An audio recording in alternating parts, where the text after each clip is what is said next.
Simulan na po natin ang balitaan. Narito pong malalaki at makabuluhang balita ngayong araw. Hataw Balita Ngayon. Iginiit ni National Security Advisor Eduardo Año na ang Typhoon missile system ay ginagamit lamang para sa depensa at hindi laban sa anumang bansa. Anya, ito ay idineploy sa Pilipinas noong 2024 balikatan exercises upang mapabuti ang kakayahan at koordinasyon ng tropa at kagamitan kasama ang ibang bansa kabilang ang Estados Unidos. Ipinahayag ito ni Año matapos ang naging panawagan ni Pangulong Ferdinand Marcos Jr. sa China na irespeto ang soberanya ng Pilipinas. Hataw Balita Ngayon. Matagal nang naninirahan sa Pilipinas ang ilan sa mga nahuling Chinese national na pinaghihinalaang nag-espiya sa bansa. Ayon kay Bureau of Immigration Commissioner Joel Biado, ang ilan sa kanila ay nasa Pilipinas na mula pa noong 2002. Kasal sa Pilipina, may working visa at konektado sa ilang mga kumpanya sa Metro Manila. Hinimok naman ng BI ang publiko na agad na i-report ang anumang kahina-hinalang aktibidad na maaaring magdulot ng banta sa pambansang seguridad. Hataw Balita Ngayon. Natukoy ng Philippine Coast Guard o PCG ang presensya ng dalawang barko ng China Coast Guard sa layong 34 nautical miles mula sa baybayin ng Pangasinan. Kinumpirma ng PCG Islander Aircraft ang iligal na presensya ng mga barko na may bow numbers 3301 at 3104. Ipinadala na ng PCG ang BRP Cabra at BRP Bagakay upang ipakita ang paninindigan ng Pilipinas laban sa iligal na presensya ng China sa loob ng Exclusive Economic Zone. Hataw Balita Ngayon. Patuloy ang isinasagawang investigasyon ng Civil Aviation Authority of the Philippines o CAAP sa helikopter na bumagsak sa Barangay San Miguel, Gimba, Nueva Ecija, bandang hapon ng February 1. Ayon kay CAAP spokesperson Eric Apolonio, maraming factors ang tinitignan upang matukoy ang sanhi ng aksidente, kabilang ang mga service record, flight information at kondisyon ng piloto. Sa ulat ng Nueva Ecija Police Provincial Office, isang piloto ang nasawi sa insidente.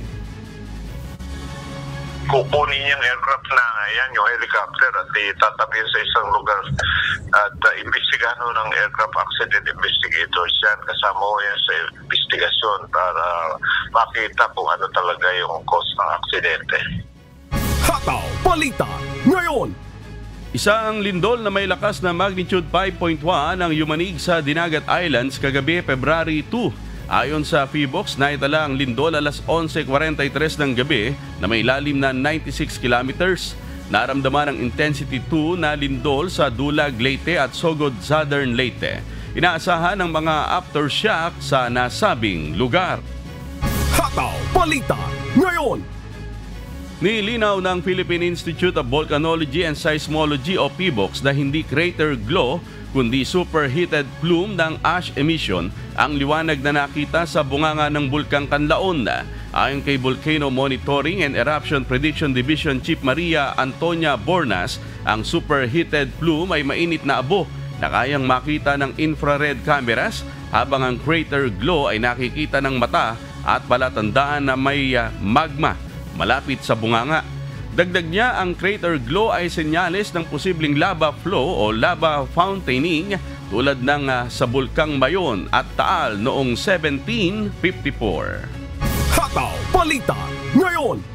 Iniutos ni Pangulong Ferdinand Marcos Jr. sa lahat ng ahensya ng gobyerno na unahin ang mga programang ine-endorso ng Regional Development Councils o RDC upang mapabilis ang pagunlad sa mga rehiyon. Ang RDC ang magsisilbing pangunahing lupon sa pagpaplano at paggawa ng patakaran para sa socio-economic development ng bansa. Ang mga ahensya ay inatasang isama ang RDC-endorsed projects sa kanilang taunang budget at investment programs. Hataw Balita Ngayon. Pag-uusapan sa Senado ngayong araw ng Lunes ang panukala para sa implementasyon ng ayuda para sa Kapos-ang Kita Program o ang kontrobersyal na AKAP. Layunin ng magiging pagdinig na tiyakin ang tamang paggamit ng pondo ng bayan at iwasan ang paggamit nito sa politikal na intensyon. Pangungunahan ito ni Senator Amy Marcos, chairperson ng Committee on Social Justice, Welfare and Rural Development, kung saan tatalakayin ang enhanced guidelines at mekanismo ng AKAP upang maiwasan ang korupsyon at masigurong benepisyo sa minimum wage earners. Hataw Balita ngayon. Sisimulan na bukas, February 4, ang unang pagdinig upang imbestigahan ang paglaganap ng fake news at disinformation sa social media. Pangungunahan ito ng House Triple Committee o TRICOM na binubuo ng Public Order and Safety, Public Information at Information and Communications Technology. 40 social media personality at mga kinatawan mula sa Google, Meta, Facebook, ByteDance, TikTok, National Bureau of Investigation o NBI, Philippine National Police at Department of Justice ang inimbitahan upang magbigay ng kanilang mga pananaw at solusyon hinggil sa issue. Hataw Balita ngayon. Binigyang diin ng Department of Labor and Employment o DOLE na hindi nila hinahadlangan o tinutulak ang panukalang 200 pesos na dagdag sahod sa mga manggagawa sa pribadong sektora. Ayon kay Labor Secretary Bienvenido Laguesma, nagbigay lamang sila ng mga impormasyon at technical inputs upang matulungan ang publiko na maunawaan ang epekto ng wage increase sa mga manggagawa at ekonomiya. Sinabi rin niyang suportado ng DOLE ang implementasyon ng batas kung ito ay maipasa ng Kongreso. Gusto ko pong bigyan ng diin, no? Kasi sa mga nakalipas na panahon po, pag nagbibigay po kami ng technical inputs, binibigyan po ng ibang kalhulugan. Hinaharang daw po namin o nag-o-object kami. Gusto ko pong bigyan ng diin, hindi po trabaho ng DOLE yon. Ang trabaho po ng DOLE, tiyakin na kung meron pong batas, ma-implement. At kung meron pong mga nuances o mga circumstances, consequences, aalalay pa din po kami. Hataw Balita ngayon. Nagpahayag ng pangamba ang dalawang pangunahing business group sa panukalang 200 pesos na dagdag sa daily minimum wage dahil sa posibleng epekto nito sa gastos at kompetisyon. Ayon kay Cecilio Pedro ng Federation of Filipino-Chinese Chambers of Commerce and Industry, maaring tumaas ang presyo ng bilihin na makakaapekto sa mga mamimili. Sinabi rin ni Philippine Chamber of Commerce and Industry o PCCI Chairperson na George Barcelon na maaring magdulot ito ng job cuts at mabawasan ang kakayahang makipagkumpetensya ng mga negosyo. Gayunman, iginiit ng mga mambabatas na makatutulong ito sa pag-angat ng milyong-milyong manggagawa mula sa kahirapan. Hataw Balita ngayon. Target pa rin ng Commission on Elections o COMELEC na matapos ang pag-imprenta ng 71 milyong balota sa April 14. Ito'y sa kabila ng mahigit 2 linggong pagkaantala ng ballot printing matapos sundin ng temporary restraining order ng Korte Suprema. Sa ngayon, nasa 9.4 milyon na ang naimprentang balota na gagamitin sa 2025 midterm at Bangsamoro elections. Marireach na namin yung 1.5 to 1.7 million na balota on a daily basis. At when you say daily po, 24 hours po yan, kaya po yung 7 to 7, hindi po kami tumitigil din. At hopefully po, in the next few days, ma-reach na natin yung maximum capacity na gusto po natin. So natutuloy-tuloy po ang inyong printing ng balota. Hataw Balita ngayon. Iginit ng Philippine National Police o PNP na hindi ginagamit ang Oplan Revitalized Katok para sa political intimidation kundi para ipatupad ang batas sa loose firearms. Ayon kay PNP Chief Police General Romel Francisco Marbil, ang operasyon ay taunang inisyatibo upang tiyakin ang pagsunod ng gun owners sa Republic Act No. 10591. Bagamat ipinatitigil ito ng COMELEC sa panahon ng eleksyon, iginit ng pambansang pulisya na walang bahid ng politika ang kanilang gawain at ito ay para mapanatili ang ligtas na halalan. Hataw Balita ngayon. Nasa 100 lamang mula sa 8,000 displaced Philippine Offshore Gaming Operator o POGO worker ang natanggap agad sa job fair ng Department of Labor and Employment o DOLE sa Pasay City, ayon kay Labor Secretary Bienvenido Laguesma. Marami sa mga dating manggagawa ang nag-aalangan sa re-employment dahil umaasa pa sa muling pagbubukas ng POGO o hindi kontento sa sahod na inaalok. Patuloy namang magbibigay ng ayuda ang DOLE kabilang ang skills training at 30,000 pesos na puhunan para sa gustong magnegosyo. Hataw Balita ngayon. Patuloy na hinahanap ng Philippine Coast Guard o PCG ang banging isdang si Johnny Fabilia, 64 anyos na nawawala mula noong January 30 sa bayan ng Luok, Romblon. Kasama ng PCG sa paghahanap ang Municipal Disaster Risk Reduction and Management Office at Banday Dagat upang palawakin ang search and rescue operations. Ang sinumang makakakita kay Fabilia ay maaaring tumawag o mag-text sa Coast Guard Station Romblon sa hotline na 0930-137-7821. Hataw Balita ngayon. Sasampahan ng kaso ng Presidential Anti-Organized Crime Commission ang 117 na Pilipinong manggagawa dahil sa paglabag sa Data Privacy Act. Ayon sa PAOK, ang mga ito ay mula sa opisinang kanilang sinalakay sa Makati City na nagsisilbing hub ng ilang online lending apps na iligal na nanghaharas sa mga nangungutang. 14 sa 131 na manggagawang nasa kustudiya ng PAOK ang handang tumistigo sa korte, kaya't hindi sila isasama sa kasong isasampa laban sa kanilang mga kasamahan. Hataw Balita ngayon. Asahan ang dagdag bawas sa presyo ng mga produktong petrolyo simula bukas February 4. May rollback sa diesel mula piso at 30 sentimo hanggang piso at 50 sentimo kada litro. Bawas presyo din ang nakaamba sa kerosene kung saan matatapyas ang 70 hanggang 90 centavos kada litro. Gayunman, price hike ang aasahan sa mga gumagamit ng gasolina dahil 60 centavos hanggang 80 centavos ang inaasahang madaragdag sa presyo nito kada litro. Ngayong araw po, i-anunsyo ng mga oil company ang final price adjustment na ipatutupad bukas. Hataw Balita ngayon. Inaasahan ng mabigat na daloy ng trapiko sa East Service Road, Barangay Western, Bikutan, Taguig City mula alas 8 ng umaga hanggang alauna ng hapon ngayong araw, February 3. Ito'y dulot ng groundbreaking ceremony ng Taguig City Integrated Terminal Exchange sa Arcas South. Pinapayuhan ng mga motorista na iwasan ang lugar o magplano ng alternatibong ruta. Hataw Balita ngayon.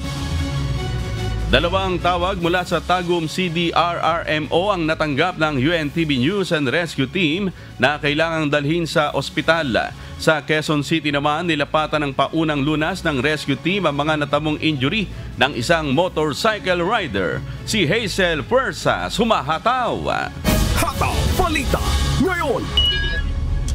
Siguro mga 76 sa may madulong sa mission. May Doktolero, sa may Basit Bulan. Sa may Basit Bulan tayo, Bulan. Say, start pasyente na ito Providence. Transport no. Sa may basketballan sa Doktolero. Kopya Providence padulong namin. Pasado alas 10 ng gabi, January 31, isang tawag ang natanggap ng UNTV News and Rescue Team mula sa Tagum CDRMO kaugnay sa isang lalaking kailangang isugod sa ospital. Nadatnan ng grupo sa kanilang bahay sa Purok Doktolero Avenue, Tagum City na nakahiga sa kama ang 50 taong gulang na lalaki.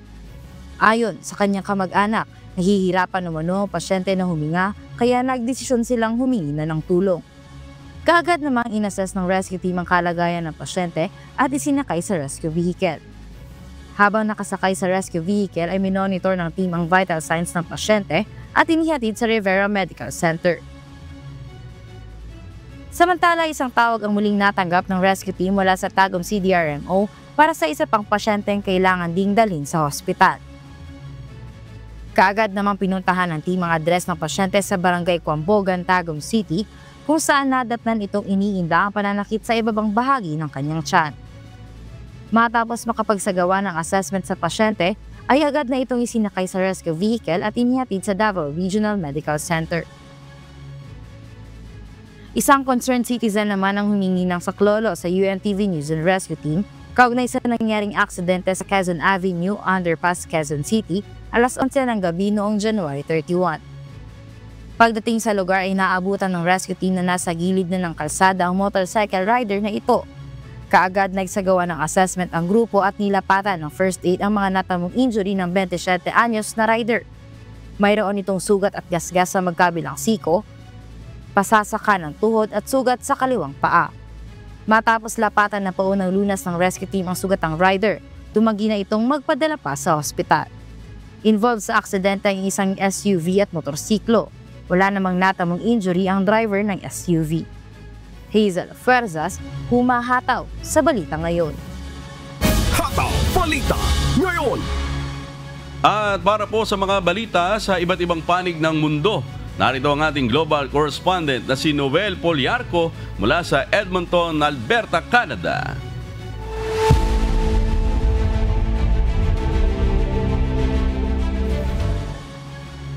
Yes, magandang araw sa iyo, amigo Sherwin. At inanunsyo ni Canadian Prime Minister Justin Trudeau na magpapataw ito ng taripa sa Estados Unidos.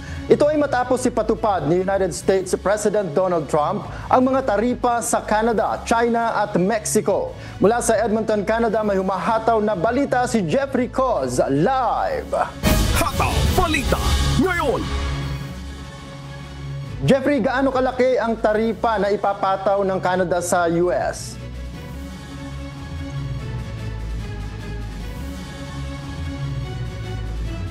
Yes, Noel, noong Sabado ay kinumpirma ni Canadian Prime Minister Justin Trudeau na magpapatupad ang Canada ng 25% na taripa sa $155 billion na halaga ng mga produktong mula sa Estados Unidos, at samantala sinabi ng Ministry of Commerce ng China na ang pagpapatupad ng mga taripa ay seryosong lumalabag sa mga patakaran ng World Trade Organization o WTO, at magsasampa ang China ng reklamo sa naturang organisasyon. Magpapatupad din ng retaliatory tariff si Pangulong Claudia Sheinbaum ng Mexico. Ito ay bilang sagot sa bagong taripa na inanunsyo ni US President Donald Trump, kung saan papatawan ng 25% ang lahat ng Canadian at Mexican imports at 10% naman sa Chinese exports at Canadian energy products. Nagbabala si Trudeau na maapektuhan ang mga manggagawang Amerikano, lalo na sa car assembly industry, pati na rin ang pagtaas ng mga presyo ng pagkain at gasolina sa US. Isa sa pinakamalaking trade partners ng Canada ang Amerika, kung saan ang mga export patungong US ay kumakatawan sa tinatayang 17.8% ng kabuang gross domestic product o GDP ng Canada, at higit sa 2.4 milyong trabaho sa Canada. Ang mga taripa ay ipinataw sa Canada habang ito ay humaharap sa isang krisis politikal at isang labanan para sa pamumuno sa loob ng Liberal Party ni Trudeau. Balik sa iyo, Noel. Jeffrey, ano ang magiging epekto ng mga taripa sa mga kababayan naman natin dito sa Canada? Noel, inaasahang magkakaroon ng inflation itong darating na mga linggo at magiging mahirap para sa mga Canadian, but mahihirapan din ang mga Americans dahil sa ipinatupad ito ni Justin Trudeau, at ang una magsasuffer ay ang mga importers, hindi ang mga exporters na magbabayad ng malaking tax na ipapasa naman sa mga consumer, kaya tataas talaga ang bilihin, Noel. Alright, maraming salamat Jeffrey Coz mula sa Edmonton, Canada. Hataw Balita Ngayon. Pinalaya sa pinakabagong palitan sa Gaza ang mga bihag na Israeli at bilanggong Palestinian. Ito ang umahataw na balita ni Alvin Soledad. Hataw Balita Ngayon. 3 bihag na Israeli ang pinalaya ng militanteng grupong Hamas noong Sabado, habang 12 ng bilanggong Palestinian at mga nakakulong ang naging kapalit nito. Sinasabing bahagi ito ng kasunduan sa tigil putukan upang wakasan ang 15 buwang digmaan sa Gaza. Nasa 183 na bilanggong Palestinian at mga nakakulong ang pinalaya, kung saan 150 ang dumating sa Gaza, habang 32 naman ang bumaba ng bus sa Ramallah, West Bank, na sinalubong ng malaking bilang ng mga tao. Isang pinalayang bilanggo naman ang ipatatapon sa Egypt ayon sa Hamas Prisoners Media Office. Sa Israel, nagtipon naman ang mga tao sa Tel Aviv sa tinaguriang Hostage Square upang panoorin sa malalaking screen ang pagpapalaya sa mga bihag. Naghalo ang palakpakan palakpakan at luha sa paglitaw ng 3 lalaking pilaya. Matapos ang pagpapalitan noong Sabado, 583 Palestinian prisoners at detainees na ang pinalaya ng Israel, kabilang ang mga militante na may habang buhay na sentensya dahil sa mga nakamamatay na pag-atake, pati na rin ang ilan na hinuli noong panahon ng digmaan ngunit hindi kinasuhan. Alvin Soledad, humahataw sa balita ngayon. Hataw Balita Ngayon! Inaasahan sa Estados Unidos ang pagbabago ng temperatura sa mid-month ng Pebrero. Ito ang humahataw na balita ni Abby Valdez. Hataw Balita Ngayon! Sa pasimula ng Pebrero, makararanas ang silangan at timugang bahagi ng Estados Unidos ng mainit-init na panahon. Inaasahan na iba ito sa karaniwang nararanasan sa US. Taglamig naman sa Northwest, Northern Rockies at Northern Plains ang posibleng mangyari ayon sa updated outlook ng weather experts sa bansa.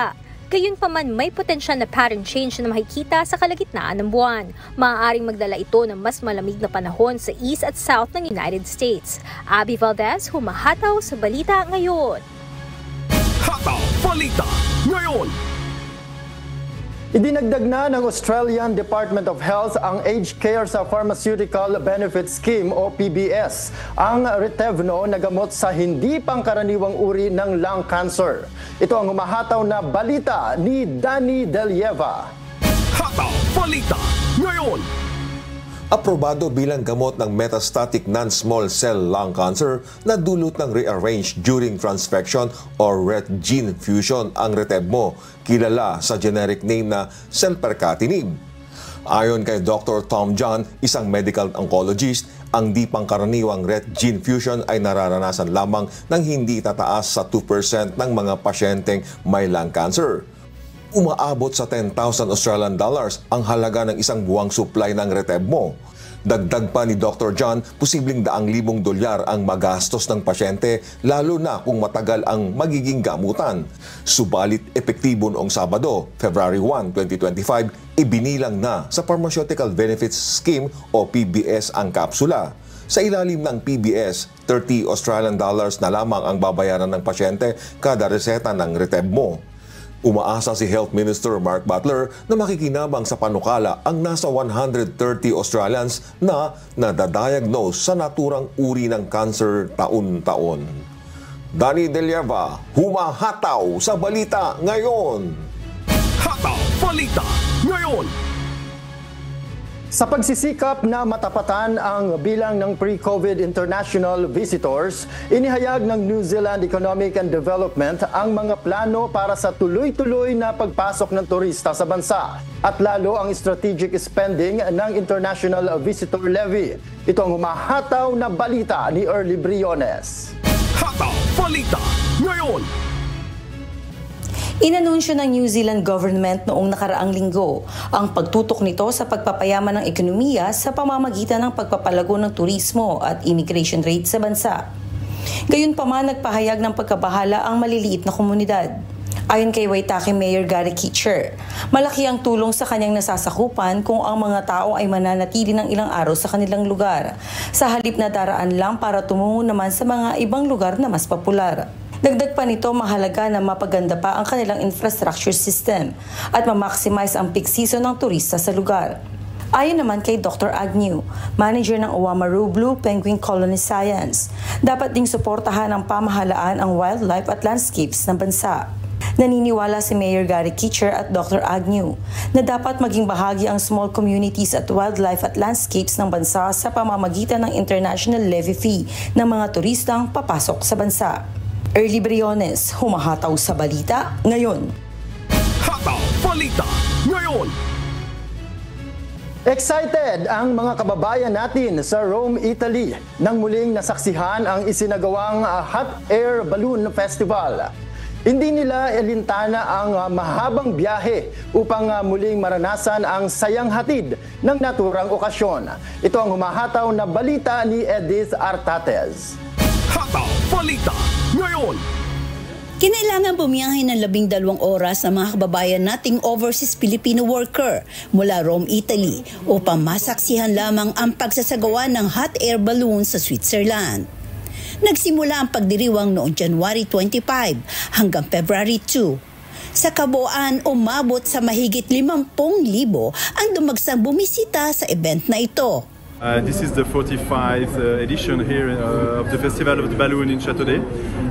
We probably will have more than 50,000 people during the 9 days, and for these editions we could fly during 5 days, so it's a very good edition. Each year we organize the festival, and it's a very a highlight for Châteaudet. It's the most important event here each year in Châteaudet. Ang entrance fee ay nasa 10 euro bawat isa na katumbas ng 600 pesos. Para naman makasakay sa hot air balloon, kailangan magbayad ng 350 euro o katumbas na 20,000 pesos ang bawat isa na tumatagal ng 1 oras na nakalutang sa itaas. May helicopter ride din sa halagang 65 euro o 3,900 pesos na tumatagal ng 15 minutes. Sinamantala naman ng iba nating mga kababayan sumakay sa helicopter na labis nilang ikinasaya.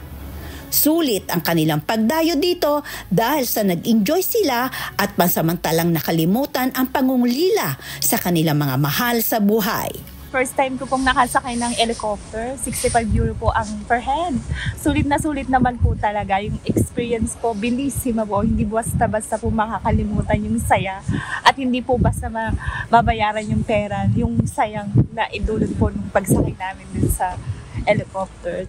Edith Artates, humahataw sa balita ngayon.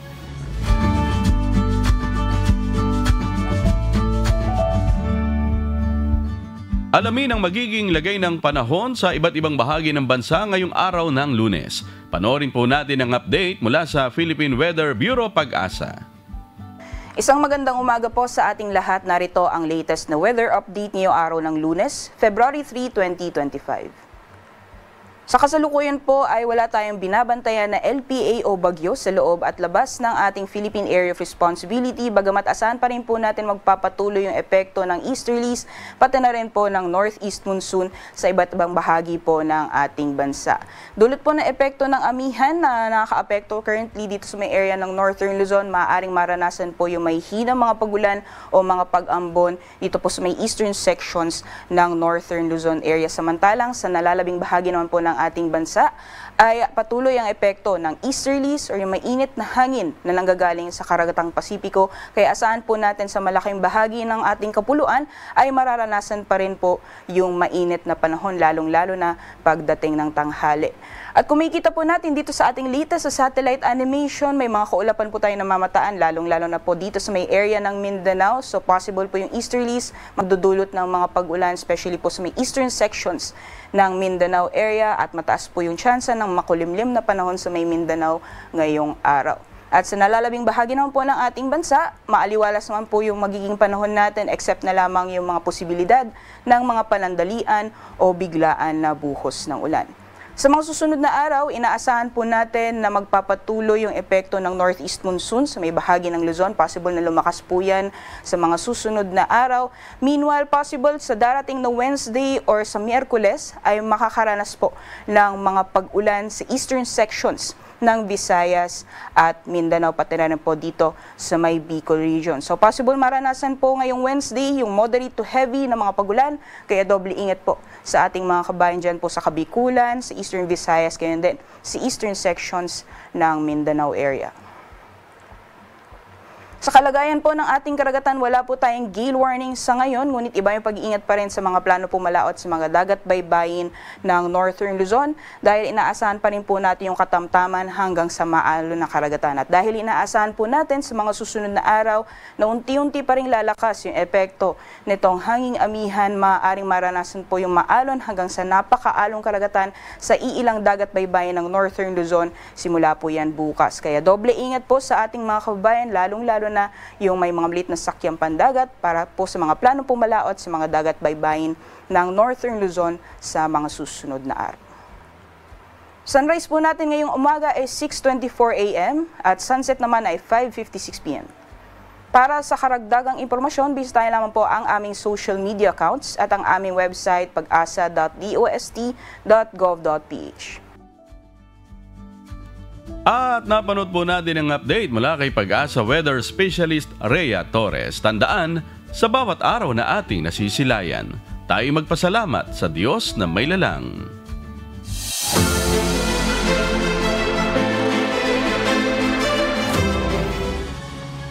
Maglalaan ng 6 na milyong pisong pondo ang pamahalaang panlalawigan ng Albay sa mga pamilyang nawalan ng bahay, bunsod ng nangyaring malawakang landslide o pagguho ng lupa sa bayan ng Libon sa Albay ng nakaraang pananalasa ng Bagyong Christine. Si Jerry Galicia, humahataw. Hataw Balita ngayon. Sa Talan Provincial Social, Welfare and Development, nasa 26 na bahay ang dineklarang totally damaged sa nakaraang nangyaring landslide o pagguho ng lupa sa Libon, Albay, bunsod ng pananalasa ng Bagyong Christine noong nakaraang taon. Isinailalim na mga pamilya sa household profiling ng Albay Provincial Human Settlement Office. Maglalaan naman ang nasa 60 milyong pisong pondo para sa emergency housing assistance sa mga biktima ng sakuna. Ayon kay Provincial Administrator Dr. Cedric Daef, magmumula ang naturang pondo sa unexpended balance sa mga donasyon o tulong na natanggap ng pamahalang panlalawigan mula sa pamahalang nasyonal, local government unit, private at public organization para sa relief at post-recovery efforts. Aabot sa 350,000 pesos ang isang bahay na may matibay na housing design base sa aprobadong disenyo ng Albay Provincial Human Settlement Office at ng lokal na pamahalaan. 10 sa 26 na pamilya na ang nagbigay ng kanilang pahayag ng interes sa pag-avail ng naturang proyekto. Sa ngayon ay nagsasayos na mga ito ng kanilang mga dokumento para sa housing assistance na ipagkakaloob ng pamahalang panlalawigan.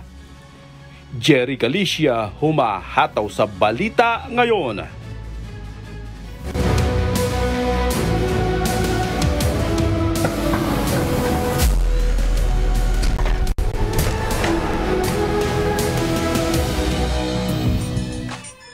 Aabante na sa semi-finals ng UNTV Cup Season 11 ang DA Food Master at Ombudsman Grap Busters. Ito'y matapos magwagi sa kanilang mga laban sa knockout game quarterfinals kahapon.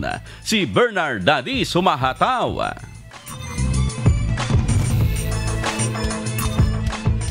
Will go all the way. 5 straight points into move was to jam them defensively. This is what they did effectively. So hard. Finally knocks one in from long. Semis bound na ang defending champion Agriculture Food Masters. Kaya naman ilang panalo na lang at malapit na sila sa pangarap na maitala ang makasaysayang back-to-back championship sa regular season na wala pang nakagagawa sa Liga ng Public Servants. Nakasagupa ng Group A No. 2 DA Food Masters ang Group B No. 3 Comalex sa knockout game sa quarterfinal sa Paco Arena sa Maynila kahapon. First quarter, Comelec opens the basket with a big 3 courtesy ni Kenny Isik. Yun lang, tila nabulunan na sila pagkatapos nito dahil sa ipinakaing 21-1 run ng Food Masters sa pangunguna ni Elijan de Guzman na may 11 points kaagad at Julius Kasaysayan with 6 points, 21-4 pabor sa DA. Second frame, nagising ang opensa ng Comelec at kumubra ng 28 points with Jimwell na Mukatkat leading the offense with 8 points. Pero tinapatan niya ng 22 points ng DA, si De Guzman pa rin ang nagtitimon na may 19 points na sa quarter na ito. 43-32 and the first half. Third kanto, si Sian ko naman ang nag-take over sa opensa ng Agriculture with 9 points. Nalimitahan lamang sa 13 points ang Comelec kontra sa 22 ng DA, kaya naman double digit pa rin ang kanilang hinahabol, 65-45. Last quarter, di pa rin sumusuko ang Comelec with Francisco Gariba na nagrehistro ng 8 points at 6 points naman si Aljan Ungria. Yun lang, kinapos pa rin sila sa momentum ng defending champ na napakahigpit ng depensa hanggang sa huli. Si Ian Garrido at Marlon Calao naman ang humataw para sa Food Masters. Sa huli, tumunog na ang buzzer with the overwhelming victory ng Agriculture Food Masters, 88-68. Best player of the game si EJ de Guzman na gumapas ng 29 points at 2 assists. Makakalaban ng Foodmasters sa semifinals ang magwawagi sa quarterfinal match-up ng SSS Pension Boosters at PNP Responders sa Miyerkules alas 4:30 ng hapon sa Amorado Arena sa Quezon City.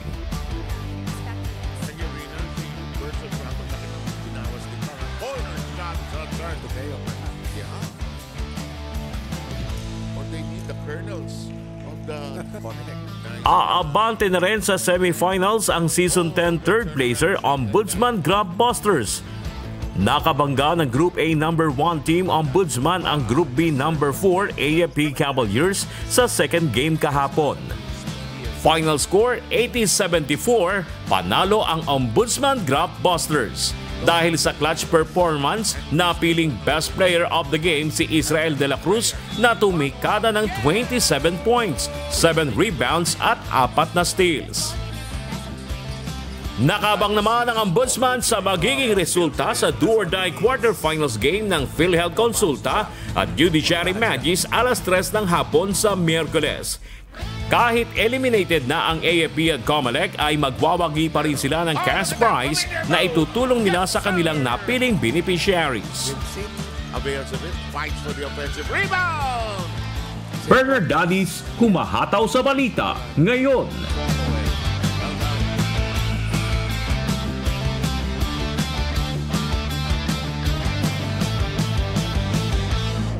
Hataw Balita ngayon.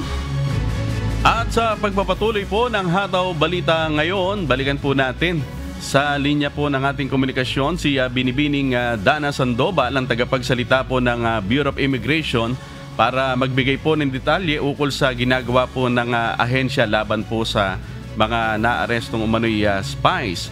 Magandang umaga pong muli, Mama Sandoval. Gaya po ng ating naging unang katanungan, ano po ang kasunod na gagawin po ng BI after po na mahuli ito pong mga spies po na ito na 2002 pa po pala nandito po sa ating bansa, Ma'am?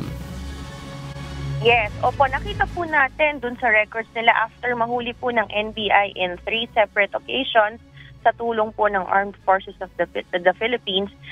Ito pong mga Chinese nationals, total of 6 already, because there was the first one, si Deng, na nauna pong hinuli, and then ito pong magkasunod nung 24 at 25 in separate areas in the Philippines. So nakita po natin na ang records po nitong mga ito ay seemingly they have been living in the Philippines for a long time already. The earliest one was in 2002, as early as 2002. Sila po mga visas ay either working here in the Philippines, long-term resident, or may asawang Pilipina. So kung titingnan po natin, base sa kanilang mga records, mukhang nakapag-embed na sila sa society. So people around them, there was even one po na may pamilya na talaga, may anak dito. So people around them wouldn't really, kumbaga, suspect anything na may ginagawa po silang ganitong mga aktibidades. Opo, Ma'am, maaari ding maitanong po ng ating mga kababayan. Medyo matagal na po pala sila dito sa ating bansa. Bakit ngayon lang po ito natuklasan, Ma'am? Normally po, kapag ganyan, matagal po kapag mga espionage, parang sa mga pelikula po, matagal na hindi gumagawa ng kahit ano ang mga nilatag. And then saka sila i-activate at certain periods of time. Similar dun sa mga pelikula po. And yan po ang na-monitor ng NBI and AFP, that they have been going near security areas like mga base natin, yung binabantayan yung ating mga barko, at binabato ang information na hindi natin alam kung saan nila binabato ang information. Kasi real-time ang pagbato po nila ng information palabas po dun sa kanilang mga high-tech gadgets. Okay. Yung pong hakbang po ng BI, meron na ho bang nakahandang hakbang ang ahensya po laban po sa mga nagkakanlong, sa mga foreign spies sa ating pong bansa, Ma'am? Yes, bukod po sa mga kaso nakakaharapin po nung mga naaresto na yon, both locally through the NBI and AFP, and deportation charges from the BI. Sila po ay, ang kanila pong mga harborers, na tawag nating harborers, ay kakasuhan din po ng Bureau of Immigration. Kapag nakumpirma man ng NBI na meron pong nagkanlong sa kanila dito, tumulong sa mga pagtatago sa kanilang mga aktibidades, ay kasama po yung kakasuhan natin for harboring illegal aliens in violation of Section 46 of the Philippine Immigration Act of 1940. So, liable din po sila sa ating batas.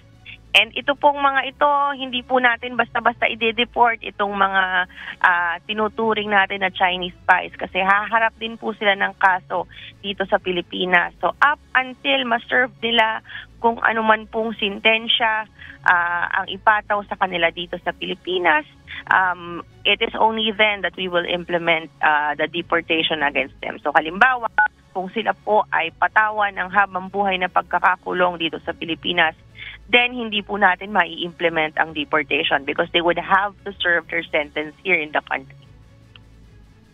Ayun. Sakali naman, ma'am, na meron pong mga mapansin o makita po na kahina-hinalang mga aktibidad ng posibleng foreign spies sa loob po ng ating bansa, paano po ba maisusumbong po ito ng ating mga kababayan?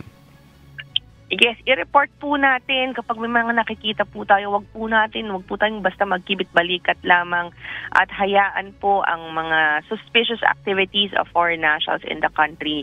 You can always report it directly to the Bureau of Immigration. Pwede po kayong bumisita sa aming opisina, any office nationwide para po ibigay ang inyong salaysay, or kung gusto nyo po, kung kayo po ay medyo techie, you can use our Facebook pages. Meron po tayong Commissioner's Helpline, facebook.com/immigration.helpline.ph. Pwede po kayong mag-message dyan 24/7.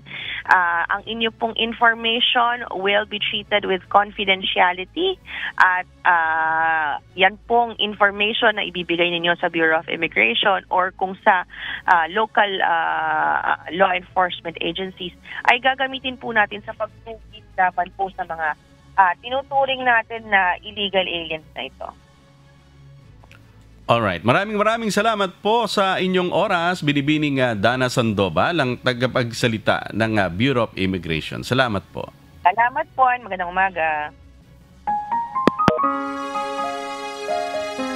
At sa aming ibabahaging mga salita ng Diyos na ating sandigan, mula sa Lucas, Kapitulo 9, talatang 23. At sinabi niya sa lahat, kung ang sino mang tao ay ibig sumunod sa akin, ay tumanggi sa kanyang sarili at pasanin sa araw-araw ang kanyang krus at sumunod sa akin.